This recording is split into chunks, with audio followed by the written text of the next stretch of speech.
Okay, quick question for you. If you were the CEO of a major company and you drove that company straight into the ground, I mean, bankrupted it, crashed the stock, lost everybody's retirement funds, would you get to keep your job? No, of course not. You'd be fired. Yeah.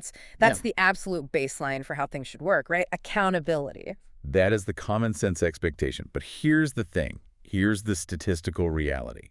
If you're a dictator and you starve your own country, you oversee, say, millions of deaths and keep everyone destitute, you are statistically likely to stay in power longer than a successful, democratically elected U.S. president. Wait, what? That can't be right. I mean, that's just offensive. How does that kind of failure lead to a longer career? Welcome to the deep dive. Today we're going to dissect the brutal and cynical logic of political survival, and we're using the Dictator's Handbook. Why bad behavior is almost always good politics as our guide. We're getting into something called Selectorate Theory, which basically says politics isn't about morality or ideology, it's just math. I really struggle with that idea, that character and, basic decency don't matter. You have to assume leaders are at least trying to work for the common good, even if you don't agree with them. And that's the assumption the book just blows up. So let's get into its central, really brutal thesis. The number one goal of any leader, whether you're running a country, a company, even a book club, is simply to stay in power. Everything else, public welfare included, is just a tool to achieve that survival. So good or evil behavior is, what, just a strategy? It's a strategy dictated entirely by the system they're in, specifically the size of the group they need to keep happy to stay on top. You're saying a person's own moral compass just doesn't factor in? It's almost irrelevant compared to the structure. And history gives us this perfect chilling example. King Leopold II of Belgium. In Belgium, he was operating in a constitutional monarchy. He needed a pretty big group of elites on his side to get anything done. And there, he was seen as for the time, a pretty good king. Built public works. Ah, but then you have the Congo Free State, his personal property. Exactly. In the Congo, he didn't need a parliament or voters. He needed a tiny group, a mercenary army, and a few administrators. That's it. A minuscule winning coalition. And with that structure, the same man with the same moral compass oversaw horrific atrocities, mass murder, mutilation, all to extract wealth. But that is corruption. That's the definition of it. Why didn't the people around him just say, stop, this is wrong? Because the system made that bad behavior the most efficient way to rule. If your goal is to stay in power, you do what works. And to understand why that is, we have to get into the core concepts, the actual math of it all. Okay, let's do it. Lay out the math. How does the system actually work? All right, so let's use the high school party analogy. It breaks down every political system on Earth into 3 groups. These groups determine everything about a leader's behavior. So first, you've got the nominal selectorate. We can call them the Interchangeables. Think of them as the crowd outside the party. This is basically everyone who legally has a say, like all registered voters in a democracy. They're the biggest group. Okay, so everyone who could have a voice, in theory. In theory.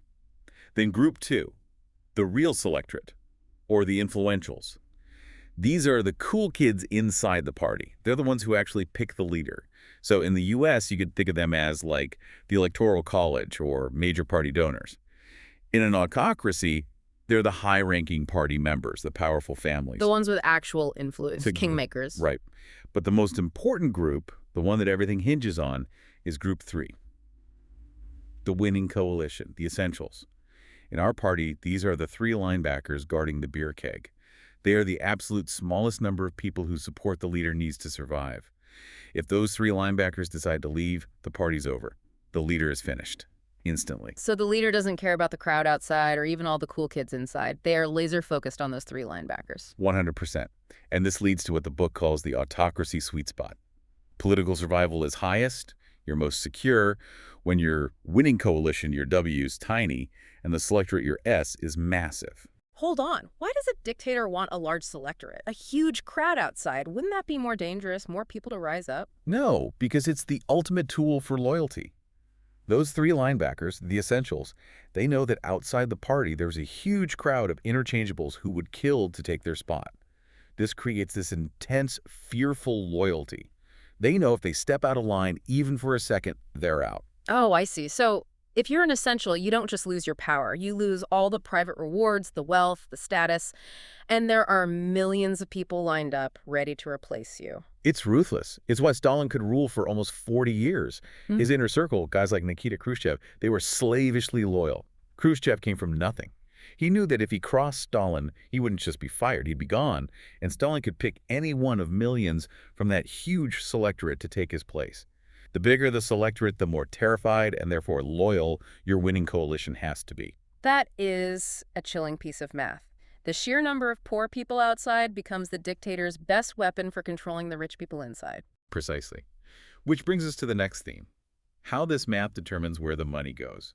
Why are democracies, these large coalition systems, generally wealthy, while autocracies are so often poor, even when the dictator is taxing everyone into oblivion? Well, the obvious answer is that democracies are just less corrupt. They reinvest the money. It's less about virtue and more about practicality. Let's use the pizza calculation analogy. Think of the entire national budget as one giant pizza. Now, if you're a dictator and you only need, say, 5 generals to stay in power, that's a small winning coalition, it is incredibly cheap and effective to give those 5 people enormous slices of the pizza. We're talking cash, oil wells, tax-free businesses. These are private goods. The number one rule for a dictator is control the money so you can give huge private rewards to your friends. So what we call corruption isn't a bug in the system. It's the system working perfectly. It's the most rational, cost-effective strategy. It's the optimal survival strategy. Look at Mobutu in Zaire. He was called the king of kleptocrats. He stole billions and lived this lavish life while his country's roads and hospitals literally crumbled. Why? Because his essentials, his key backers, got obscenely rich. He had to buy their loyalty with these giant private slices of the state's pizza. A new road for the public did nothing for him. Okay, so then how does the math change when you need to please 10 million people, like in a democracy? Well, if your winning coalition is 10 million voters, you can't bribe them all personally. It's impossible. If you take that pizza and try to cut 10 million private slices, each slice is just a crumb. It's worthless. It costs too much to deliver a reward that's too small to matter. So you're forced to use a different strategy. You have to. You're forced to spend the money on public goods. Things like good roads, clean water, a functioning legal system, national defense. Why? Because public goods benefit everyone in your huge coalition at the same time. It's the only way to deliver a valuable reward to millions of people cheaply enough to be politically effective. So good governance isn't necessarily a moral choice. It's just a financial reality. It's the byproduct of having to keep a huge number of people happy to survive. That really changes how you look at every government project. It shows that the difference between a rich country and a poor one isn't the leader's soul. It's the size of the coalition they have to pay off. Yeah. And once you get that, it makes things like foreign aid look, well, incredibly cynical. This is where I always fall back on the idealist view. We see suffering, we see poverty under a dictator, and we feel we have to send aid. We have to help build hospitals and feed people. Which brings us right to the foreign aid trap. And for this, we use the addict uncle analogy. So let's say you want to help your cousins who are starving. You give their addict uncle cash and say, this is for groceries. Does that money buy groceries? No, of course not. It buys whatever he needs most for his own survival, which in this case is his addiction. Exactly. Money is fungible. A dictator's addiction is staying in power. The book argues that foreign aid is rarely given to actually help the poor. It's given by the donor country to purchase policy loyalty from the dictator. It's about helping the donor's leader look good back home. That's bleak. So the aid is really a bribe to get the dictator to, say, vote with us in the UN or not cause trouble. That's often the game. And that aid money lets the dictator off the hook. He doesn't have to reform or tax his elites because he's got this fire hose of free cash. That money goes directly to his essentials as private goods. It shores up his power. Look at Liberia in the 80s under Sergeant Doe. The U.S. gave his government over $500 million. Not because he was a good leader, the economy completely collapsed, but because he was anti-Soviet.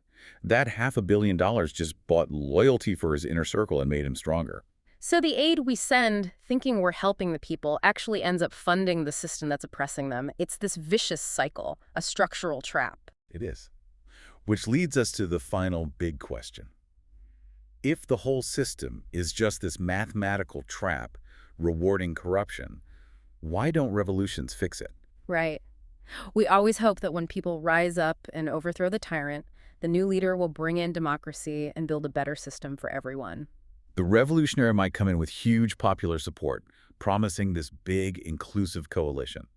But the moment they're in charge, They face the exact same math, the same incentives as the person they just got rid of. We can think of this with the bus driver analogy. If the rules of the bus system pay the driver to run people over, meaning the system rewards a leader for exploiting the masses to pay a small group. You can change the driver, but the bus is still going to run people over. You have to change the rules of the system itself. So even a revolutionary with the best intentions gets pulled back into that small coalition survival mode. Survival demands it. You have to shrink your coalition to make it affordable to rule. The Ayatollah Khomeini in Iran is a classic example. He came to power with this massive coalition, secularists, liberals, religious groups, all united against the Shah. But as soon as he was in power, what did he do? He purged the moderates and the secular groups, shrinking his coalition down to just the ruling clerics. He had to consolidate power to survive. So real change isn't about finding a hero. It's about changing the structure so that any leader, good or bad, is forced to rely on a large coalition and public goods. Yeah, and what's wild here is that this logic applies everywhere. Ancient Rome, a modern tech company, a dictatorship. It's not about ideology, it's about the wallet. It's about the cold, hard efficiency of paying off the people who keep you in your job. It makes you realize that systems aren't good or bad. They're just efficient or inefficient at keeping the leader in power. If you want a better country, you have to make corruption an inefficient strategy. The whole book boils down to these rules for rulers. Keep your winning coalition small, keep your selectorate large, control the money, and pay your friends just enough to keep them from leaving you for someone else.